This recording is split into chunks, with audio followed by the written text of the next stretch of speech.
Pagbabahagi ng kaalaman. Ano ang pwedeng gawin ngayong Holy Week 2025? Magsende ng isang perasong insenso candle for cleansing ng 12 a.m. sa salubong or Easter Sunday. Makakatulong ito para ma-cleanse ang buong tahanan, maganda ang pasok ng swerte, mararamdaman ng bisa sa buong taon. Para sa mga interesado, tignan ng screen, merong arrow dyan para maka-order or pwedeng bisitahin ng description, cash on delivery na yan. Tandaan gawin ang proseso sa salubong ng 12 a.m. or Easter Sunday ng 12 a.m. Huwag na nating patagalin pa. Simulan na natin ang kwento. Ang kwentong ito ay hango sa totoong buhay. Mula ito sa isa nating kabayan na itago na lang natin sa pangalang Chris. Walang eksaktong taon, probinsya ng Tacloban. Masayang namumuhay si Chris sa simpleng tahanan kasama ang buntis na asawa na si Maribel. Matagal na nilang inaantay ang pagdating ng anak, kaya't lalo silang naging maingat sa kanilang buhay. Isang hapon, pumunta si Chris sa palengke upang bumili ng ulam. Sa hindi inaasahang pagkakataon, nakaalitan ang isang lalaki. Ang pangalan ay Pedring. Aba, masyado ka yatang maangas. Akala mo kung sino ka? Wika ni Pedring. Wala akong ginagawang masama. Kung may problema ka, sabihin mo na maayos. Huwag kang magmalinis. Tandaan mo to, Chris. Hindi pa tayo tapos. Lumapit si Pedring sa kanya at bumulong. Tandaan mo, papatayin kita. Nanlaki ang mga mata ni Chris. Hindi niya alam kung biro o seryoso ang banta ni Pedring. Pero sa paraan ng pagsasalita nito, ramdam niya na may halong panganib. Pagkauwi ni Chris sa kanilang tahanan, hindi siya mapakali. Kagad siyang sinalubong ni Maribel. Mahal, may nangyari ba? Para kang balisa ah. Wala. Huwag mong alalahanin. Sa kaloob-looban ni Chris, alam niya na hindi simpleng away ang naganap, lalo pat pinagbantaan siya ni Pedring. Pagsapit ng gabi, tahimik na nakahiga si Chris at Maribel sa kanilang maliit na kubo sa tabing dagat. Ang malamig na simoy ng hangin nagbibigay ng ginhawa sa kanilang dalawa. Si Maribel na malapit ng manganak, maigpit na nakayakap kay Chris. Mahal, hindi na ako makapaghintay. Gusto ko nang makita yung anak natin. Konting tiis na lang, mahal. Makikita mo na rin yung anak natin. Habang mahimbing na natutulog, isang kaluskos ang gumising kay Chris. Napatingin siya sa bintana. May mga anino na gumagalaw, nakapalibot sa kanilang tahanan. Hanggang sa nasira ang pintuan ng kubo, nakita niya ang pamilyar na muka, si Pedring. Kasama ang dalawang kalalakian pero hindi mga normal na tao. Pulang-pula ang mga mata, matulis at mahaba ang ngipin. Mga aswang. Sabi ko naman sa'yo, pare, hindi pa tayo tapos. Bago pa makagalaw si Chris, sinunggaban siya ng isa sa mga kasama ni Pedring. Pinukpok sa ulo. Napahandusay sa sahig. Dahan-dahang dumilim ang paningin. Ang huli niyang naaalala, nagmamakaawa ang asawang si Maribel. Ang sunod na naramdaman ni Chris ay ang malamig na hampas ng tubig. Dahan-dahan siyang inaanod ng alon papalayo sa dalampasigan. Nang idilat ang mga mata, isang bagay lamang ang nasa isipan, ang nangyari sa kanyang asawa at anak. Malamig at mabigat ang katawan ni Chris. Ang una niyang nasilayan ang itim na kisame ng isang kubo. Amoy usok ng insenso at tuyong dahon. Sa tabi niya ay may nakasinding gasera, nagbibigay ng bagyang liwanag sa loob ng madilim na kwarto. Nasaan ako? Isang matandang lalaki ang lumapit sa kanya. Payat. Mahaba ang puting buhok. kulubot ang buong katawan. Hawak ang mangkok na may mabangong likido. Huwag ka munang gumalaw, Iho. Mahina ka pa. Sinubukan ni Chris na bumangon, pero masakit ang buong katawan. Para siyang binugbog, giniling ng paulit-ulit. Teka, sino ka? Ako si Enteng, albularyo. Nakita kitang inanod sa dalampasigan. Halos wala ka ng buhay. Napatingin si Chris sa kanyang katawan. Balot ito ng mga dahon. May mga nakaukit pa na simbolo gamit ang pulang tinta. Si Maribel. Bumalik sa kanya ang huling naaalala, ang sigaw ng asawa. Nanlaki mga mata ni Chris at napakuyom sa kamao. Pinatay siya. Pinatay ang asawa ko. Sinubukan niyang tumayo, pero kagad siyang pinigilan ni Enteng. Huwag kang magpadalos-dalos. Kung gusto mong mabuhay, kailangan mong kumalma. Hinihingal si Chris. Nanginginig ang katawan, hindi lamang sa sakit, kundi sa matinding galit. Hindi ako pwedeng tumigil. Kailangan kong ipagigante si Maribel. Huminga ng malalim si Enteng at saka naupo sa tabi ni Chris. Alam kong mabigat ang pinagdadaanan mo. Pero kung haharapin mo mga halimaw na yon sa ganitong kalagayan, mamamatay ka lang. Tumingin si Enteng sa malayo na para bang merong iniisip. Kung gusto mong lumaban, tutulungan kita. Ha? Anong ibig mong sabihin? Ngumiti si Mang Enteng. Hindi lang ako basta manggagamot. Tumutugis ako ng mga aswang. Tadhana na mismo nagdikta upang magkita tayong dalawa. Nabuhayan ng pag-asa si Chris. Ito na ang simula ng paghihiganti. Sa loob ng maliit at simpleng kubo ni Enteng, pinaliwanag ni Chris ang sinapit niya. Ang malagim na gabi na inagaw sa kanya ang lahat. Habang nagsasalita, nararamdaman niya na bumabalik ang sakit at galit, pero pilit niya itong pinanlabanan. Tahimik na nakinig si Enteng, nakapikit habang iniintindi ang bawat salita ni Chris. Matapos niyang magkwento, huminga ng malalim ang matanda at tumango. Mabigat ang dinanas mo, Iho. At alam kong hindi na matatapos ang sakit na yan hanggat hindi mo nakakamit ang hustisya. Hindi lang hustisya ang gusto ko. Gusto kong burahin ang lahi nila. Hindi ko hahayaang maranasan ng ibang tao ang naranasan ko. Napangiti si Manong Enteng, ngunit may bahid ng lungkot ang mga mata. Kung ganon, kailangan mong matuto at magbago. Hindi sapat ang tapang at galit para labanan ng mga halimaw. Kailangan mong kumuha ng kaalaman, magpalakas ng pangangatawan, lakas mula sa mga sinaunang aral. Huwag kang mag-alala, Manong. Gagawin ko ang lahat. Sa ilalim ng gabay ni Enteng, sumailalim si Chris sa pagsasanay. Hindi lang siya tinuruan ng pisikal na pakikipaglaban, kasama na dito ang mga orasyon patungkol sa lihim na karunungan. Tuwing umaga ay walang ibang ginawa kung hindi maglibot sa kagubatan. Pinapalakas ang koneksyon sa kalikasan. Natutunan niyang gumamit ng iba't ibang sandata. Ngunit higit sa lahat, ang pagpapalalim ng kaalaman sa mga orasyon. Mga sinaunang dasal at ritual upang protektahan ang sarili laban sa mga nilalang. Sa ilalim ng buwan, naupo siya sa harapan ng apoy. Inuusal ang mga dasal na itinuro sa kanya. Nararamdaman ang enerhiyang bumabalot sa katawan. Lahat ng ito ay pumapasok sa buo niyang sistema.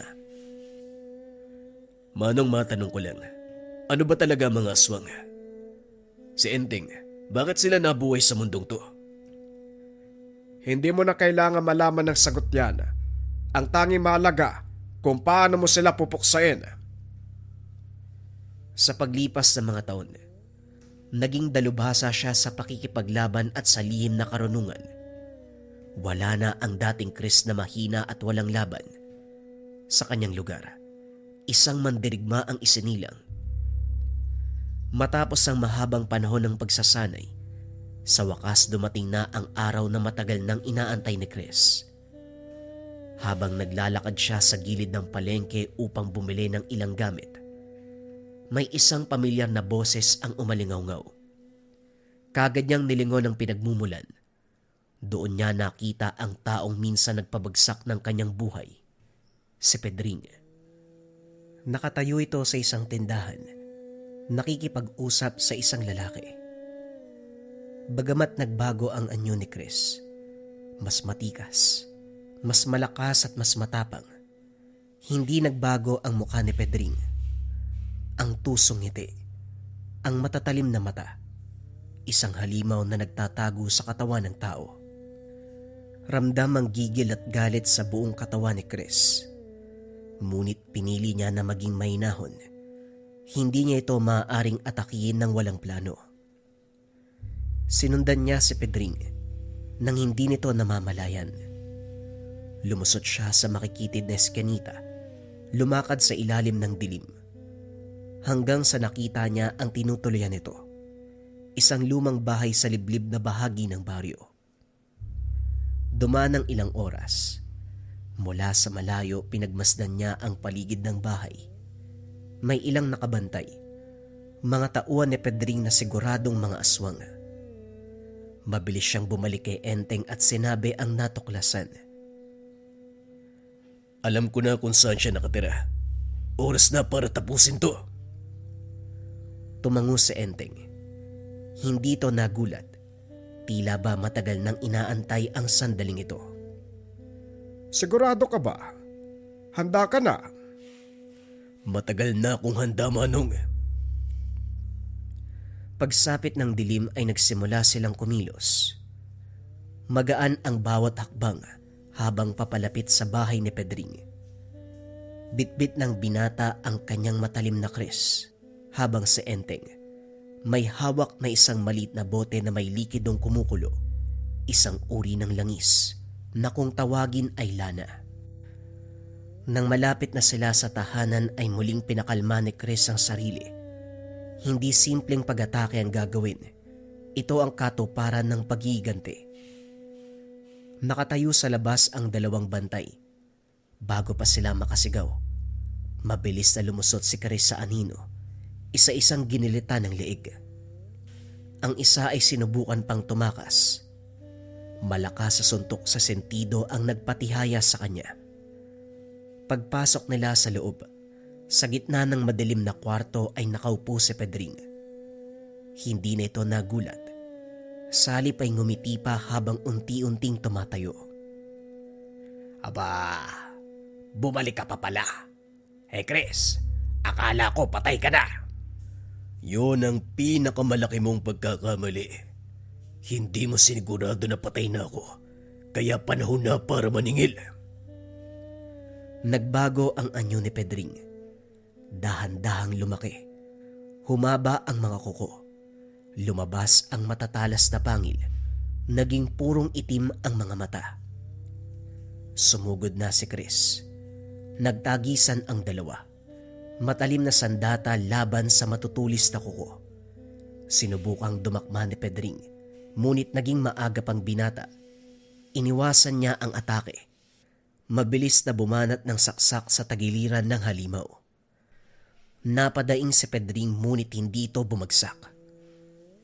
Hindi mo ako matatalo sa ganyang pamamaraan, Laga. Dito na kumilos si Manong Enteng. Isinaboy ang dalang lana kay Pedring. Napaangil ng napakalakas ang halimaw. Umalingaw-ngaw sa buong tahanan ang nakakakilabot na sigaw. Samantala, hindi pinalampas ni Chris ang pagkakataon. Sa isang malakas na huling pag-atake, itinarak niya ang Chris sa dibdib ni Pedring. Inikot pa ito ng ilang beses upang mas lumala ang pinsala. Dahan-dahang nanghina ang katawan ni Pedring. Sa huli ay bumagsak ito sa sahig at wala ng buhay. Hindi gumalaw si Chris. Tinitigan niya ang bangkay ng kanyang pinakamalupit na kaaway. Ramdam niya ang ginhawa, pero alam niya na hindi pa ito ang katapusan. Marami pang katulad ni Pedring ang nagtatago sa kadiliman. Ang kaganapan ng paghiganti ay simula pa lamang ng kanyang misyon. Matapos mapatay si Pedring, inakala ni Chris na bumalik na ang katahimikan sa buhay. Ngunit isang araw pagbalik niya sa kubo, isang nakakakilabot na tanawin ang bumungad sa kanya. Si Manong Enteng, wala ng buhay. Nakabulagta sa sahig, puno ng dugo ang katawan. Malalim ang mga sugat. Nakadilat ang mga mata ng matanda na halatang nagpumilit pang lumaban. Sa tabi ng bangkay ni Mang Enteng, may nakaukit sa sahig. Isang kakaibang simbolo na hindi pamilyar kay Chris. Napakuyom siya ng kamao. Sino? Sinong may gawa nito? Kagad lumabas ng tahanan si Chris. Magmula ng gabing yun, sinimulan niya ang paghahanap sa halimaw. Nang mga sumunod na linggo, isa-isang naglaho ang mga aswang sa kanilang lugar. Sa bawat anino, sa bawat madilim na sulok ng kagubatan, si Chris ay nagmamasid, nag-aabang, handang umatake sa sandaling matunton ang halimaw na pumatay kay Enteng. Sa unang pagkakataon nakatagpo niya ang isang tikbalang, isang nilalang na may katawan ng tao at ulo ng kabayo.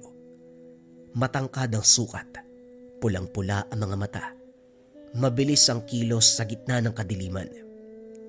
Sa halip na umatras ay sumugod si Chris. Dala-dala niya ang sandata na binuhusan ng langis ng lana. Inatake ng sunod-sunod na hiwa ang tikbalang. Bagamat likas na malakas ang tikbalang, hindi ito makalapit sa kanya. Masyado kang mapangahas, tao. Hindi ako basta tao. Mabilis siyang lumusot sa ilalim ng halimaw, buong puwersang sinaksak ang tagiliran. Napaangil ng malakas ang tikbalang. Nang bumagsak ito sa lupa ay hindi nag-aksaya ng oras si Chris. Hiniwa niya ang leeg. Kagad dalagutan ng hininga. Kaso nga lang hindi pa ito sapat. Sumapit na naman ang isang gabi. May narinig siyang sigaw mula sa isang kubo. Pumasok siya ng walang pag-aalinlangan. Isang itim na nilalang ang nadatnan. Pilit nitong inaabot ang isang buong pamilya. Muling hinugot ni Chris ang sandata. Tumalon papunta sa nilalang at sinaksak ang binti nito. Umangil ng napakalakas ang nilalang. Pero hindi na nagpaawat pa si Chris. Walang awa niyang ginilitan ng ulo. Nagtakbuhan ng mga tao palabas ng tahanan. Inantay nila ang paglabas ni Chris. Sa halip na matakot sa kanya, makikita sa kanilang mga mata ang pag-asa, isang bagay na matagal nang nawala sa baryo. Sa kabila ng lahat ng pagpatay, hindi pa rin niya natutukoy ang tunay na salarin. Masyadong mailap ang pumatay kay Manong Enteng. Pero hinding-hindi siya titigil hanggat hindi napapatay ang may sala. Tumingin si Chris sa madilim na langit. Sa kanyang kamay ay hawak niya ang Chris. Darating ang araw, mahanap kita. Pagsisisihan mo ang ginawa mo kay Manong Enteng. Ramdam ang puot at sakit sa mga salitang binitiwan. Patuloy niyang minamanmana ng buong baryo. Bukod sa paghahanap sa may salarin, binabantayan niya ang lahat ng tao. Hanggang sa napansin niya ang pagkilos sa pinakadulo ng lugar. Isang pamilya ang mahimbing na natutulog. Walang kalam-alam na merong nag-oobserba sa kanila mula sa bintana. Purong itim ang buong balat. Ang mapapansin mo lamang ay ang pulang mga mata. Dahan-dahan na itong papasok sa tahanan, kaso nga lang hindi na naituloy. Hinawakan ni Chris ang paa ng nilalang. Buong puwersang binalibag papunta sa kakahuyan. Hindi na naawa ang binata. Sinunggaban niya ang aswang. Paulit-ulit na inundaya ng saksak. Nakiusap ang nilalang na huwag siyang patayin, pero hindi na nakinig ang binata. Hinawakan niya ang leeg ng nilalang. Buong puwersang pinilipit. Patay na ang aswang. Kaso nga lang nilamon ng tuluyan ng galit si Chris. Masyadong mabrutal ang pagpatay niya sa nilalang. Hiniwa niya ang balat ng mukha nito. Iniwan lamang ang bungo. Yan, magsilbing babala sa lahat ng mga nilalang. Hindi ako titigil hanggat nang bibiktima kayo. Nagpatuloy siya sa paglalakbay. Nakakita ng kuweba sa loob ng gubat. Narinig niya ang pag-uusap sa loob tungkol sa kanilang susunod na biktima. Dahan-dahan siyang lumapit. Mula sa anino natanaw niya ang 3 figura. Nakapalibot sa isang katawan ng patay na kambing. Kinakain nila ang laman. Tumalon si Chris papunta sa isa sa mga aswang. Kasabay ng pagbagsak nito ay ang pagbaon ng sandata sa sentido ng aswang. Nagulantang ang 2 nilalang sa pagdating ng binata. Sumugod ang isa sa mga nilalang. Buong puwersang kinalmot si Chris pero hindi ito tinamaan.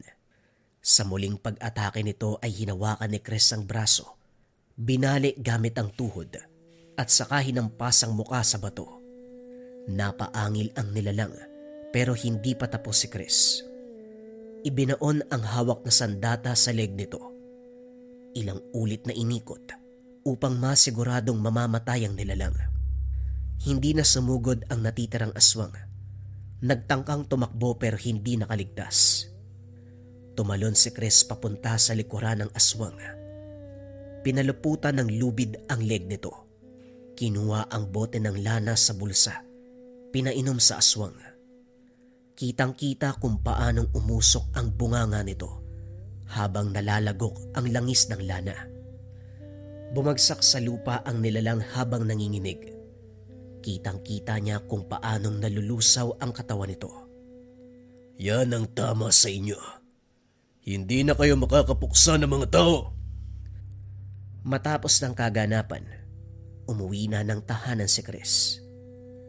Ilang araw ang lumipas na natiling tahimik ang buong lugar. Hanggang sa dumating ang pagkakataon, isang buntis na babae ang nakita ni Chris. Tumatakbo sa gitna ng kagubatan. Halata sa kanyang muka ang matinding takot. Ang kanyang mga mata, paulit-ulit na lumilingon sa likuran. Animoy may humahabol sa kanya. Unti-unti nang nawawala ng lakas ang babae dahil sa pagod. Pero bago pa siya tuluyang bumagsak sa lupa, sinalo siya ni Chris. Anong nangyari, Binibini? Bakit nasa kagubatan ka? Hinang-hina ang babae, ngunit pilit niyang binuka ang kanyang bibig upang magsalita. Tulungan mo ko. May humahabol sa akin eh. Itinaas ni Chris ang tingin. Sinipat ang paligid. Alam niyang hindi nagsisinungaling ang babae. Nararamdaman niya ang presensya ng nilalang. Binuhat niya ang babae papunta sa isang ligtas na lugar. Sabihin mo sa akin, sinong humahabol sa'yo? Si Tasyo. Sandaling natigilan si Chris. Kilala niya ang pangalang Tasyo, kapatid ni Pedring. Siya ba yung kapatid ni Pedring?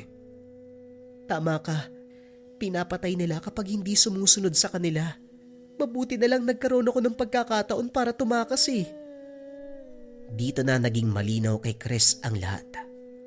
Namatay si Manong Enteng dahil sa pagigante ng kapatid ni Pedring.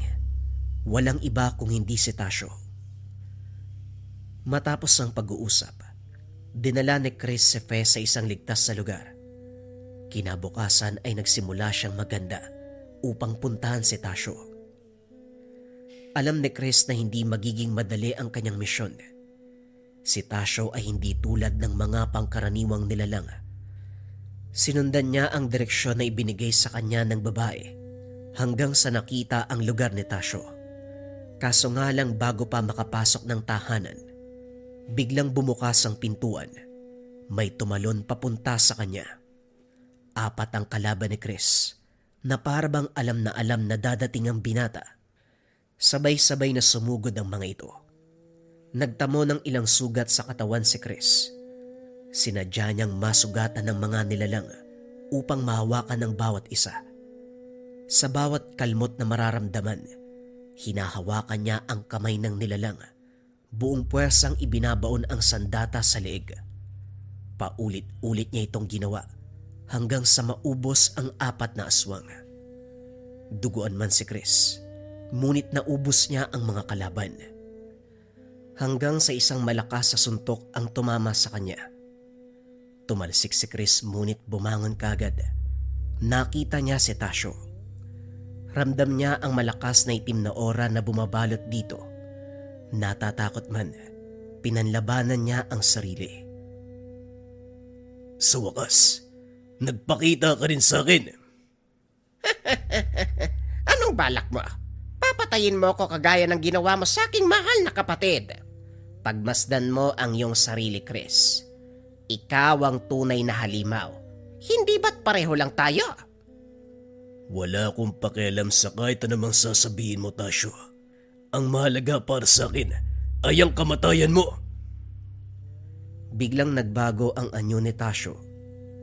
Lumabas ang matutulis na pangil at mahabang kuko. Sunod-sunod na atake ang binitawan ni Tasyo sa kanya. Nahihirapan si Chris na sabayan ang lakas ng aswang. Ilang ulit na kalmot, ilang ulit na kagat ang tumama kay Chris. Alam ng binata sa kanyang sarili na dehado siya sa laban. Kaya naman sa huling lakas ni Chris, ibinaba niya ang depensa. Napatigil si Tasyo dahil parabang tanggap na ni Chris ang kanyang kamatayan. Mas mabuti ang ganyan. Mas mabuting hayaan mong patayin na lang kita. Bumuelo ng malakas si Tasyo. Pinunterya ang tiyan ni Chris. Bumaon ang napakatulis na kamay ni Tasyo sa kamay ni Chris. Laking gulat ng matanda dahil tumatawa ang binata. Oo, malakas ka. Pero mahina ang utak mo. Hinawakan ng maigpit ni Chris ang nakabaon na kuko ng kalaban. Hindi niya ito hinayaang makatakas. Sa huling lakas bumuelo si Chris nang pagsaksak sa lalamunan ng aswang. Hinila niya ang pagkakabaon papunta sa dibdib. Ilang ulit na inikot ang sandata upang maglikha ng malaking pinsala. Napaangil ng malakas si Tasyo. Hindi makapaniwala sa ginawa ng binata. Muling kinuha ni Chris ang lana sa bulsa. Binuhusan ng paulit-ulit ang aswang. Umusok ang buong katawan ni Tasyo. Unti-unting nalulusaw sa lupa.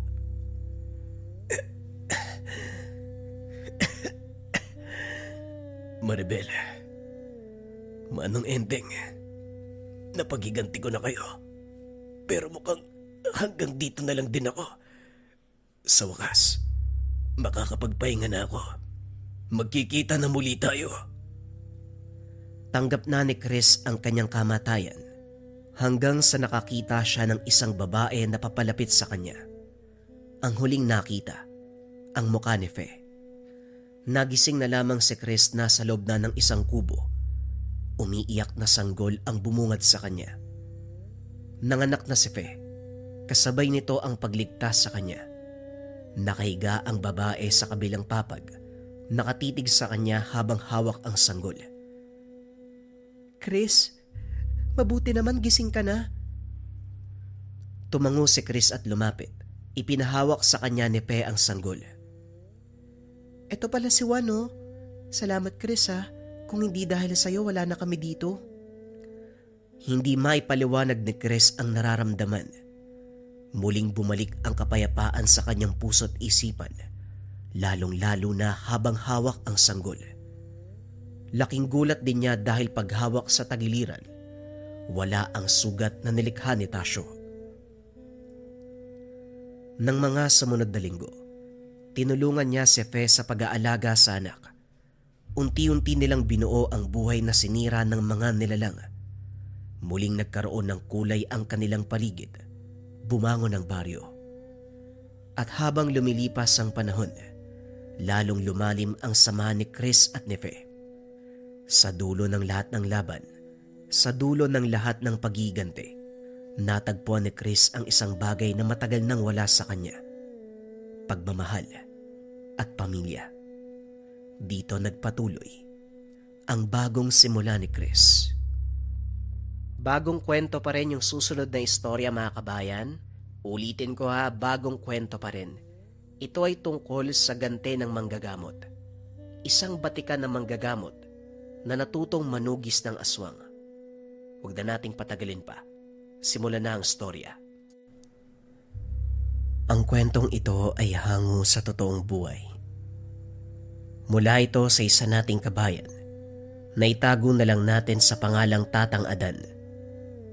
Taong 1972, liblib na pook ng Manolo. Hindi mapalagay kakaisip si Tatang Adan sa sinapit ng pasyente. Nagamot niya na ito. Gumaling. Pero nabalitaan na lamang ang biglaang pagkamatay. Ang sabi ng ina, bumalik sa normalang kalusugan ng dalaga pagkatapos magpagamot. Ilang linggo ang lumipas, binawian din ng buhay. Walang nakasaksi kung paanong nalagutan ng hininga dahil sa mga sandaling iyon. Mag-isa ito sa tahanan. Naabutan na lang na nakatihaya at wala ng buhay. Kuya, kung napagaling niyo ang pasyente tapos makalipas ang ilang linggo na matay, siguradong iba ang dahilan. Hindi naman pwedeng ikaw masisi. Ang galing niyo manggamot O baka naman inaswang yun. Napatingin si Tatang Adan sa nakababatang kapatid na si Rico. Alam niya ang tungkol sa pambibiktima ng aswang sa paligid, pero hindi lang maisip na ito ang dahilan ng pagkasawi ng pasyente. Noong sinuri niya, ginamot ang baling binti. Wala itong bahid ng anumang bakas ng aswang. Sinasabi mo bang gumaling ang pasyente tapos inaswag? Posible. Talamak ngayon ang aswang. Wala ring pinipili. Malusog man o sakitin. Nakakapanghinayang lang kasi meron na namang inosenteng tawang nadali ng halimaw. Wika ni Tatang Adan. Kung gusto nyo, pupuntahan ko sila. Magtatanong-tanong ako. Magmamasid sa lugar. Madali lang naman malaman kung may aswang sa paligid Magdadala lang ako ng gawa niyong lana. Isang salita nyo lang, paparoon kagad ako. Wika ni Rico. Kumuha na ito ng isang bote ng lana. Wag na muna. Marami pang gagawin dito sa tahanan. Kinakailangan ko pang tulong mo. May darating na pasyente ngayon Ihanda mo na rin ang mga halamang gamot at mag-init ng tubig. Tumalima si Rico. Sinunod ang bawat utos ng nakakatandang kapatid. Samantala, lumabas muna si Tatang Adan para magsigarilyo. Isa ito sa paraan para kumalma ang isipan. Habang humihit-hit, hindi nakaligtas sa kanyang paningin ang pagdaan ng matanda. Mahaba ang kasuotan, purong itim. Dere-derecho ang paglalakad. Pagdating sa unahan ay huminto. Tiningala ang matayog na puno ng saging. Kinakabahan siya dahil ito pa lang ang unang beses na may tumingin ng ganun sa puno. Isa pa, nababahala sa katotohanan na dito nagmula ang tinatangang mutya. Ilang sandaling tumitig sa puso ang matanda bago umalis. Dahil dito, dali-dali siyang pumasok ng tahanan at tinignan ng tangan. Nagbibigay ito ng senyales. May problema ba, kuya? Nakahanda na mga gamit. Nandito na rin ang pasyente. May lalakarin ka ba? Papabalikin ko na lang. Hindi, haharapin ko yan. May sisilipin lang ako sandali sa sagingan. Ikaw na muna ang bahalang kumausap. Mabilis lang to. Wika ni Tatang Adan. Lumakad na rin pagkatapos. Pagdating ng sagingan, hinanap kagad ang matanda. Ilang hakbang pa lamang umalingasaw na ang matinding amoy. Humahalo sa hangin ang samyo ng aswang. Binaybay ni Tatang Adan ang daanan. Nagbabaka sakaling maabutan subalit dumating na lang sa dulo. Wala pa ring nagilap.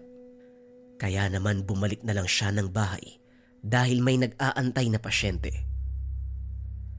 Makalipas ang ilang sandaling panggagamot, kinausap ni Tatang Adan ng lolo ng bata upang masabihan ng nararapat na gawain. Manong, yung apo nyo kailangan niyang uminom ng sambong. Kung may lagundi, mas mainam. Maplema yung ubo ng bata eh. Painumin mo rin ng maraming tubig. Tapos itong lana na ibibigay ko, ipahid mo sa likod bago matulog. Mapapagaan niya ng pakiramdam. Ay maraming salamat pero maiba ko. Napansin ko kasi, kalmado ang tahanan nyo. Mukhang hindi pa yata nakakabot dito yung tungkol sa aswang Ay nambibiktima ng tao, sumasanib daw. Nakaengkwentro nga ako ng isang sinapian. Buti naging alerto ko.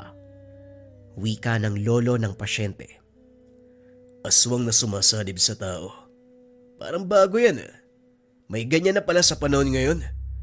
Akala ko, engkanto at demonyo lang ang sumasapi. Ano sa tingin mo, Kuya Adan? Hindi nakasagot kagad si Tatang Adan. Nabigla sa narinig. Lumipas pa ang ilang segundo bago nakapagsalita. Mukhang bago nga yung naririnig ko. Pero Manong, baka naman nagkamali lang kayo ng pagkabalita. Tapos yung nakasalubong nyo talagang aswang. Walang salib na nangyari. Oo nga naman, baka nalito ka lang Manong. Parang malabo kasi yung ganyan Yung tenga nyo po ba maayos ba? Baka mahina na yung pandinig nyo kaya nagkamali kayo ng pag-intindi. Hindi. Alam ko ang sinasabi ko. May naraanan akong albularyo. Ito rin yung sinabi niya. Manggagamot at albularyo ang punterya. Malay ko, yan kasi ang sabi. Nasa inyo kung maniniwala kayo o hindi.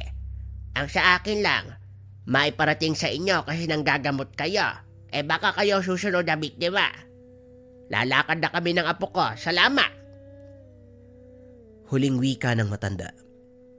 Kinarga ang apo sa likuran. Dahan-dahang naglakad papalayo. Sa sobrang katandaan ay hirap na sa pagakbang. Suportado pa ng tungkod. Ihatid sana ni Rico pero hindi na ito sumang-ayon. Aswang na sumasapi. Anong pakulo na naman ang ginagawa ng mga nilalag? Kung totoo man ang sinasabi ng matandang yun, doble ingat tayo Manong. Baka mamaya aswang na yung nakakasalamuha natin Inosente ang katawan, pero sa loob pala, meron ng nilalang. Nakakabahala din Binanggit pa ng matanda na manggagamot at albularyo ang pinupunterya. Nako, mukhang kumikilos ang lahi niyan para puksay ng mga tumutugis sa kanila. Unaan pa yata ang kagaya nyo Kuya Dan ang tanong, paano mo malalaman kung may nakasanib na aswang?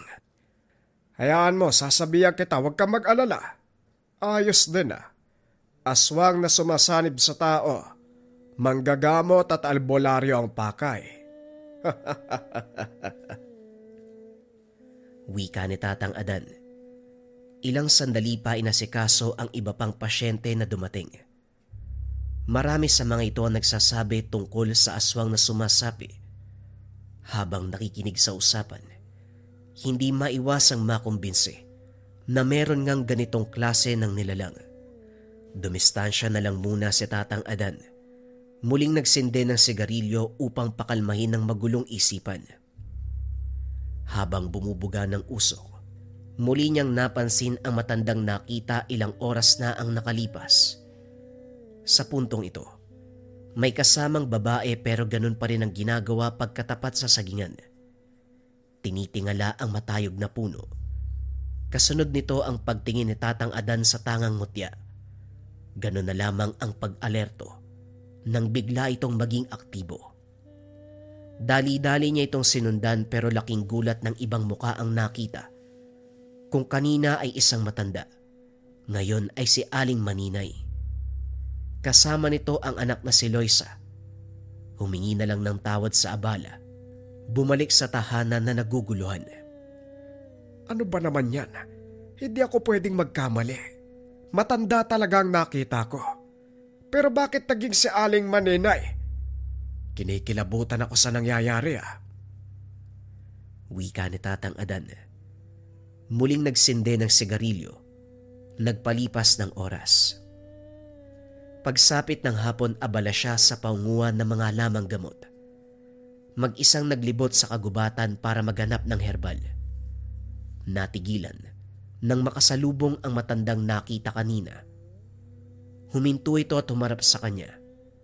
Nang tumagal ang titig, nakilala ito ni Tatang Adan. Aling Josepa, kayo po ba yan? Anong ginagawa niyo rito? Teka, bakit ba ang nararamdaman ko sa'yo? Mabuti naman nakilala mo ko, Adan. 2 beses ako nagpakita sa'yo kanina, pero parang hindi mo ko kilala. Nagtatanong ka pa ako nung pakay ko. Wala ka ba talagang ideya o sadyang nagmamaang-maangan ka? Maayos ako nagtatanong, kaya naman naasahan ko maayos na sagot. Kung ganon, totoo nga ang sabi-sabi. Nalahian ka nga at naging ganap na aswang. Hindi lang kita nasubaybayan kasi lumipat kami. Hindi ko inasahan na magkikita tayo muli.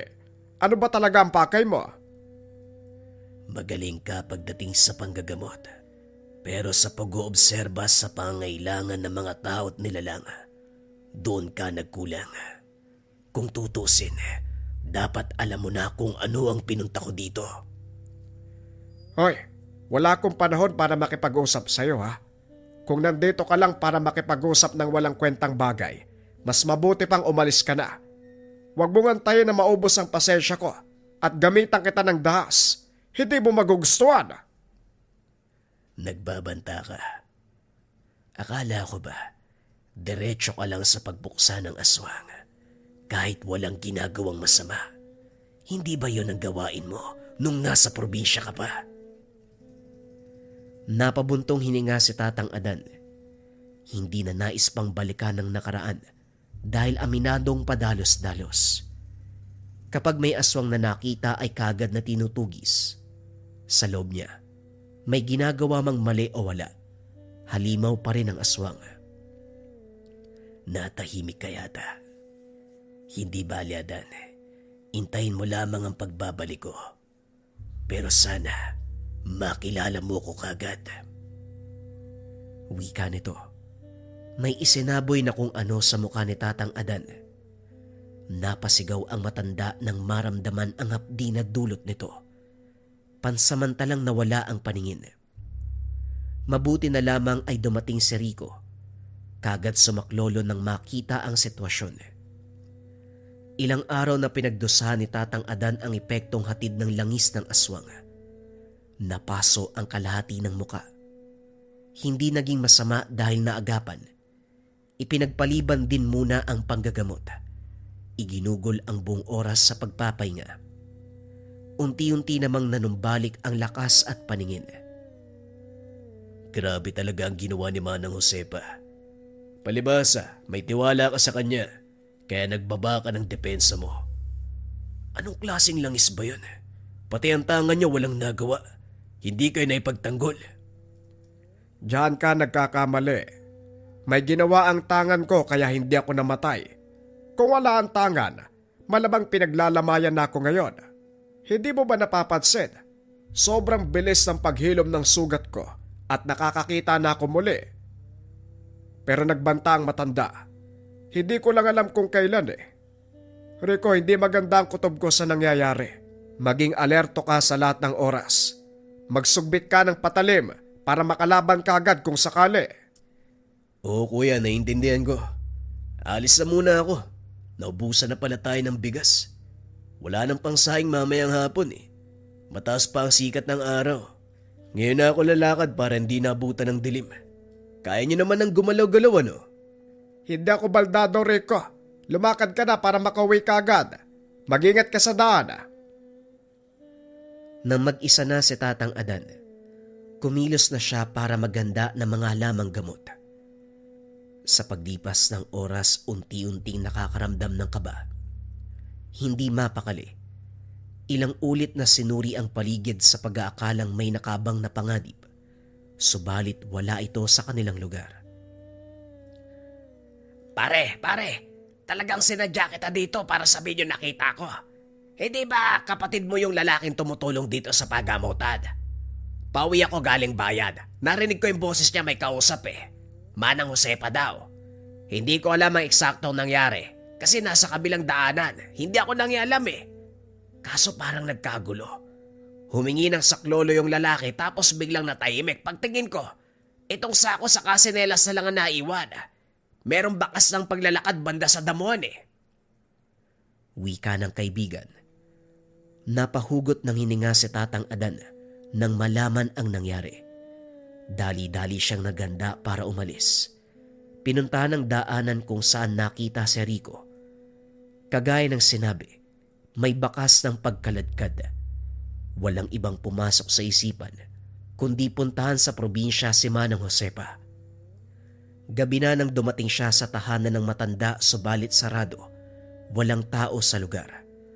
Dumiretso na lang muna sa dati nilang bahay kung saan matagal nang iniwan. Kahit papano, masisilungan pa naman. Hindi maalis ang tingin ni Tatang Adan sa tahanan ni Manang Josepa. Kabadong-kabado habang iniisip ang kaligtasan ni Rico. Maigpit ang pagkakahawak sa dalang patalim. Nag-usal ng mga orasyon. Hindi nagtagal, nakahinga ng maluwag nang makita ang kapatid. Diyos ko, nandito ka lang pala. Pinakaba mo ko ng husto. Teka, bakit duguan ka? Ang dungis mo, punit pa yung damit mo. Si Manang Josepa ba ang may gawa niyan? Sabihin mo sa akin nang mapuntahan ko. Nagulat siya sa reaksyon ni Rico. Kalmado. Pasimpleng naupo sa tabi at may nahong nagsalita. Huwag ka na magsayang ng oras. Nagkaroon lang ng aberya ang sinasakyan namin kaya nagkaganito ko. Ang importante, nakarating ng buhay. Wala itong sugat ko. Tinitigang maigi ni Tatang Adan ng kapatid. Ibang-ibang postura, maging ang datingan, parang ibang tao ang karap. Mailap, hindi makatitig ng diretsyo sa kanya. Sabihin mo nga sa akin, may nangyari ba habang kausap mo si Manang Josepa? Rico, parang hindi ikaw ang kausap ko ah. Pinagdududaan mo ang kapatid mo. Mahaba ang araw ko kanina, kaya hayaan mo muna ako makapagpahinga. Pagod na ako. Bukas na tayo mag-usap. Nasundan na lamang ng tingin ni Tatang Adan ng kapatid. Nagtungo ito sa kwarto. Pinagsarahan siya ng pintuan. Napabuntong hininga. Naguguluhan sa kilos ni Rico. Pero iisa lamang ang nasa isipan. Hindi maganda ang nagaganap. Hindi makatulog si Tatang Adan. Pabalik-balik sa pagsilip kay Rico. Habang tumatagal ay umiinit ang mutya. Napapansin na rin ang mabigat na presensya na sinundan ng pag-alingasaw ng amoy. Walang pagdadalawang isip na lumabas at sinuri ang paligid. Tahimik. Walang kahit sinong makikita. Pero maririnig ang kaluskos at mahinang pag-angil. Nakiramdam si Tatang Adan. Sinundan pa ng tingin ng ingay hanggang sa biglang may lumapit at bumuelo ng kalmot. Nawala ng balanse sa pagkagulat. Dito na napansin ang malaaninong hubog ng aswang sa unahan. Dali-dali niya itong hinabol, harapang nagtuos pagkalipas ng ilang sandali. Hindi malaman ni Tatang Adan kung anong klase ng aswang ang kainkwentro dahil kahit anong pagtaga ang gawin. Tumatagos lamang sa malaaninong katawan. Walang epekto ang mga atake niya. Pero sa halimaw, ilang beses na siyang tumilapon. Sapo pa ang noo ng tumama sa bato, dahilan para maapektuhan ang mata na hindi pa lubusang gumagaling. Sinamantala ng nilalang ang pagkakataon. Sumugod ng sumugod, hanggang sa umandusay na lamang si Tatang Adan. Ilang sandali matapos bumagsak ng antingero, harapang nakilala ang kalaban, si Manang Josepa. Sinasabi ko na nga ba, hirap kang makilala ang tunay kong anyo. Batik kang manggagamot, pero mahina sa pakikipaglaban. Masyado kang nagtitiwala sa mutya mo na wala namang epekto. Anong ginawa mo sa kapatid ko? Kung may problema ka sa akin, ako ang harapin mo. Huwag mong idamay ang mga walang kinalaman. Sandali, bakit ba tayo humantong sa ganito? Wala naman akong atraso sa'yo Sa pagkakatanda mo wala, pero malaki ang atraso mo sa akin. Nakalimutan mo ba? Ilang taon na ang nakalipas, magmula nang mamatay ang panganay kong anak. Ikaw ang tumugis sa kanya. Pagkatapos nun, nagmamadali kayong lumipat sa ibang bayan. Naglakbay ako kung saan-saan para mahanap ka. Inisa-isa mga manggagamot at albularyo hanggang sa natuntun ko ang tahanan mo. Ito na ang panahon para magiganti. Binalikan ni Tatang Adan ang pangyayari sa nakaraan. Marami na siyang tinugis na aswang, lalo na yung mga pasaway na dumarayo sa kanyang pagamutan para manggulo. Ngunit hindi matandaan kung alin sa mga ito ang anak ni Manang Josepa. Sa kabila niyan, may katanungan na pumasok sa isipan. Malamang ikaw ang aswang na sinasabi nila na sumasapi at pumupunterya sa mga manggagamot at albularyo. Walang yaka. Ako lang ang hinahanap po, pero napakaraming inosente ang nadamay. Damay na akong damay. Wala akong pakialam kung may inosenteng nasali sa paghanap ko sa'yo. Kung hindi ka umalis sa lugar na ito, hindi na ako nahirapan. Ngayong natagpuan kita, mamamatay ka din. Walang problema sa akin. Magtuos tayong dalawa hanggang sa isa na lang ang matira. Nagpalit ng anyo si Manang Josepa. Kagad siyang sumugod. Umatake ng kalmot. Kumagat. Ginamit ang buong lakas upang ibalibag ang manggagamot. Tuwang-tuwa pa nang makitang humandusay na lamang ito. Sinasabayan lang ni Tatang Adan ang pangyayari. Kabisado niya ang galawan ng mga nilalang, kaya alam niya ang patutunguan. Nang makakuha ng tiyempo, dito na siya umatake. Gamit ang bisa ng tangan, sinabayan ang pagsugod ng nilalang.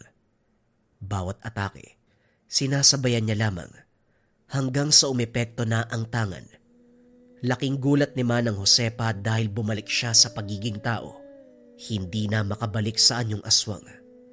Kagad nagkarga ng orasyon si Tatang Adan. Tinapik ng 3 beses ang balikat ni Manang Josepa hanggang sa mawalan ito ng malay. Dinala ni Tatang Adan ang katawan sa tahanan nito. Dali-daling iginapos sa higaan. Nilagyan ng tali na merong orasyon. Wala pa ring malay sa pagdaan ng mga oras, kaya sinamantala ang pagkakataon upang masuri ang buong bahay. Sa taas na kwarto, naroon ang bangkay ng bunsong anak ni Manang Josepa. Isa itong aswang na nabalitaan niyang tinugis ng isang albularyo. Hindi lang maintindihan kung bakit nasa loob ng tahanan kahit naaagnas na. Sinakop ang buong silid ng matinding amoy. Dali-dali siyang lumabas. Nakasalubong ang kapatid na si Rico. Laking gulat ni Tatang Adan dahil inatake siya ng kapatid. May dalang patalim. Paulit-ulit siyang sinasaksak. Mabuti na lamang ay maagap. Nakuha ang kutsilyo. Rico, ano ba nangyayari sa'yo? Tumigil ka nga! Nakita niya ang refleksyon sa mata ng kapatid. Baliktad. Nanlilisik ang mga mata. Mga mata na hindi pagmamay-ari ng kapatid. Nang mapansin ang enerhiyang nagmumula sa pinanggagalingang kwarto, dito napag-alaman ang kaluluwa ng namatay na aswang ang sumapi kay Rico. Kagad niyang hinubad ang mutya at kinabit sa kapatid. Ilang sandali ang lumipas ay nangisay. Nawalan ito ng malay. Nangihinang napaupo sa tabi si Tatang Adan.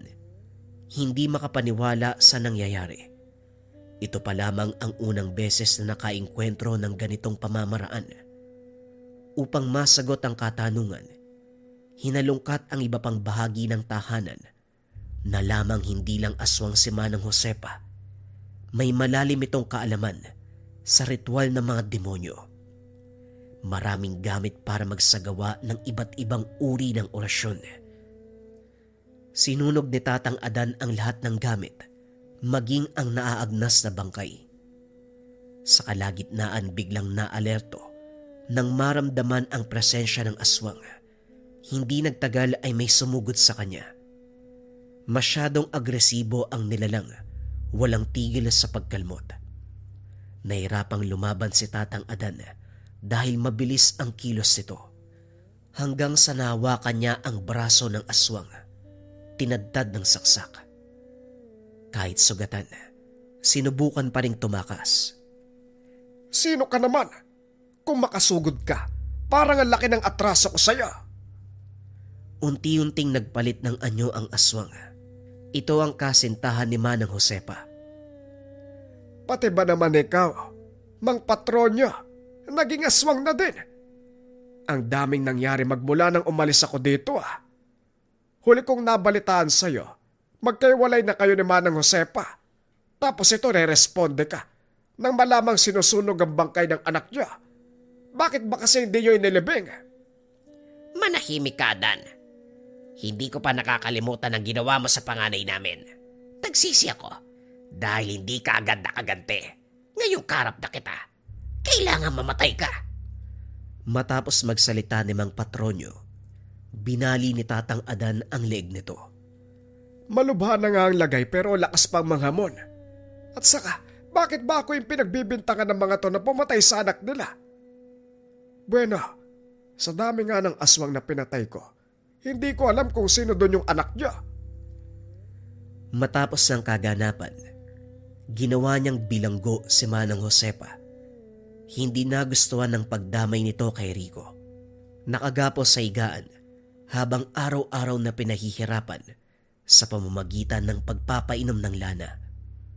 Unti-unting umiipekto, humantong sa punto na hindi na nakakapagsalita at nabubutas ang laman.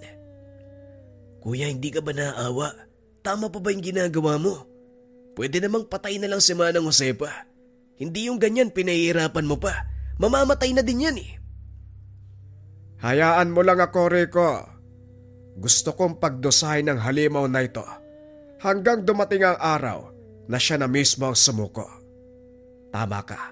Sa kamatayan din ang punta niya. Pero mas mararamdaman ang paghihiganti kung makikita natin ang paghihirap niya. Huwag kang mag-alala. Alam ko ang ginagawa ko. May tiwala naman ako sa'yo. Kaso nga lang, nag-aalala ako sa posibleng kahinatnan ng lahat. Aswang siya. May malalim na kaalaman sa orasyon ng mga demonyo. Parehong masama, parehong delikado. Paano kung dahil sa ginagawa niya kaya ka nagkakaganyan? Unti-unti ka lang napapasahan. Huwag kang mag-alala. Hawak ko ang isipan ko. At isa pa, mahina na ang pangangatawan ni Josepa. Ilang araw na lang mamamatay na rin yan.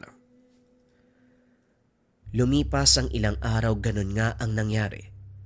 Patuloy na binibigyan ng laso ng matanda. Mas lalong humihina sa pagdaan ng mga oras. Hindi nagtagal ay bumigay ang katawan. Nalagutan ng hininga sa sariling higaan. Dito lang lubusang napayapa si Tatang Adan. Kontento na sa ginawang paghiganti. Kahit papano, binigyan ng maayos na libingan katabi ng puntod ng asawa at mga anak. Hindi alam ni Tatang Adan kung bakit, pero namalayan na lamang ang sarili na ginagawa ito. Pagkatapos pahirapan, bibigyan ng libingan. Ayos ka lang ba, Kuya Dan? Para kang nalilito sa sarili mo. Balang araw, maiintindihan mo rin ang ginagawa ko. Pagbalik nila sa tahanan, hindi magkanda-ugaga sa pag-aasikaso ng mga pasyente. Mahabang panahon ang lumipas noong nagtungo sa probinsya. Nanatili doon para intayin ang kamatayan ni Manang Josefa. Ngayong nakabalik na, balik na sa nakasanayang buhay ang panggagamot. Pagkatapos ng engkwentro laban sa aswang na may kakayahang pasanibin ang katawan ng namatay, dumagdag ito sa kaalaman ni Tatang Adan. Detalyadong isinulat ang mga bagay-bagay para hindi makalimutan at magamit sa susunod na laban kung sakaling makasagupa ng ganong pamamaraan. Ay nako, kung ano-ano ang ginagawa ng mga tao, elemento at nilalang para lang mangbiktima ng kapwa.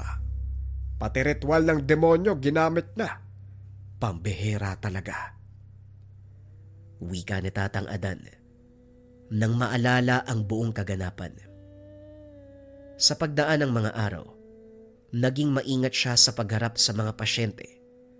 Naglagay ng mga pangontra sa bakuran na siyang tumutulong para matukoy kung ano ang totoong katangian ng pasyente. Nadala sa nangyari kung kaya't iba yung pag-iingat ang ginawa.